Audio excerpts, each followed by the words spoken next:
Hi, everyone. Hi, my name's Dominique.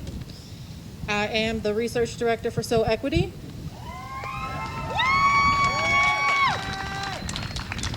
And about 4 years ago, I was homeless.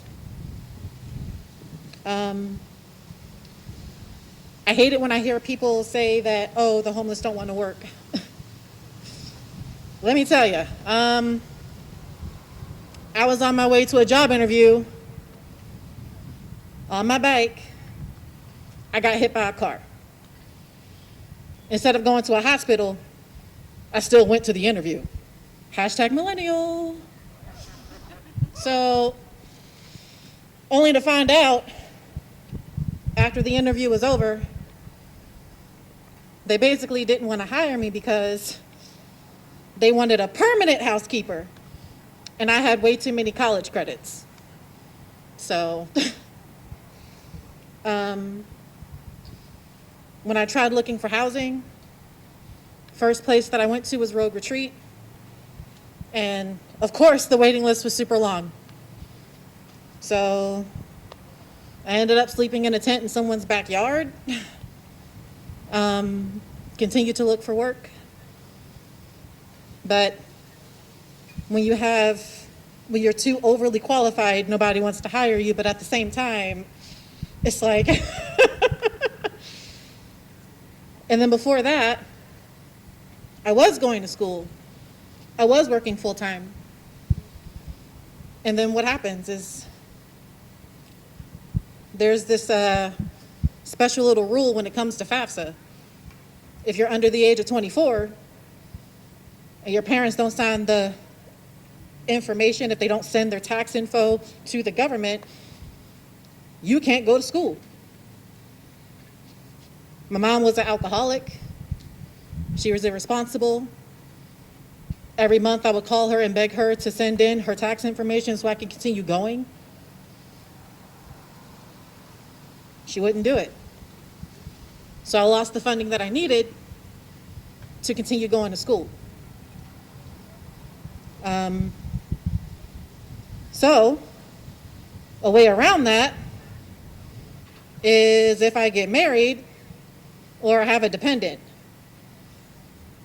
So after some spiraling depression and binge drinking, 3 months later, I got pregnant. And then, next thing I know, I get the funding that I needed to go to school, but I still didn't have housing. And then, as it turns out, there was only one place that I even barely made the qualifications to get into. It was a group home for pregnant or parenting teen girls. I was 21 at the time. When the moms program collapsed, the group home that I was in made an exception that year specifically to allow in older girls. And I was one of the first ones.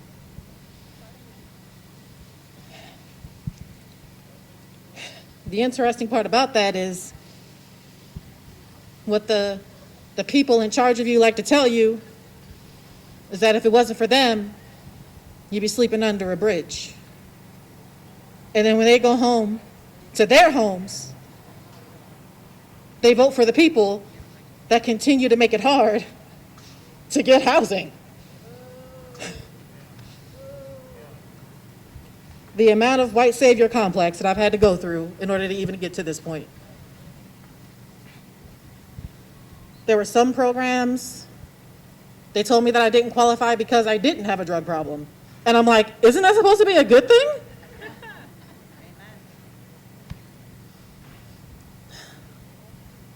But I believe that housing is a human right.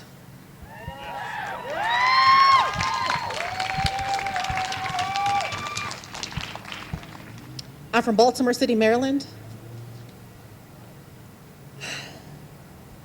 I had members in my family that did struggle with drug addiction. I worked at the VA when I came out here when I was in high school.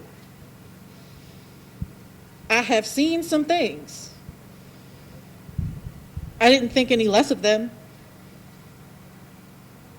I didn't think that they deserved to be thrown away. So why create programs with so many barriers to the point where they influence that you should get a drug problem and then you can get housing? Makes no sense. I was so upset because after I had my son, then that's when the stereotypes really start to come out. I'm Black. I'm a single parent. Obviously, I must be a welfare queen, right? A certification program that originally takes 2 years to finish, I finished in 9 months.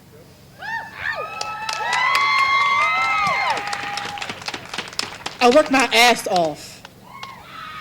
I have not met a single person that has not worked their ass off to get up from poverty. The thing is, you gotta work 10 times as fucking hard. Sometimes, a lot of us don't have a support system. So what are we left with, man? When I was working, was I not a taxpayer? So when it is that I'm down on my luck, where the hell was the help at that my tax dollars so-called paid for? Is this what the hell it paid for?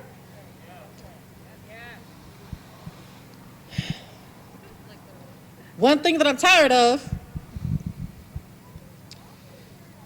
is people that own their homes and live in a posh neighborhood that get into positions like this, that have the audacity to speak on issues they know nothing about. I'm so sick of it.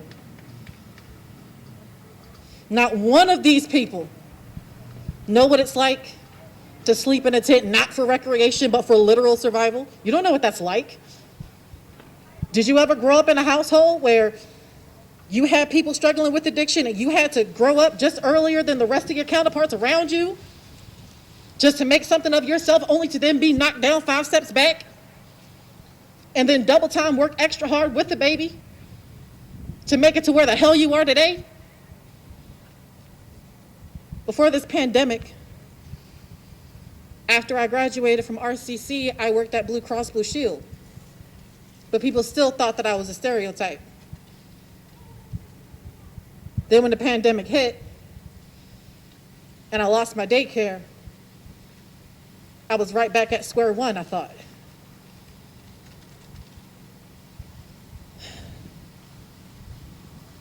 So that's why it pisses me off when people that have never been in this situation want to speak on a situation they've never been in. You don't know their story. Why are you judging them? In spite of the few good-hearted Christians that have come up here and spoken, I couldn't help but notice the overwhelming amount of the other that want to judge the hell out of you. I don't think I've ever been told by a Satanist ever that I'm going to hell.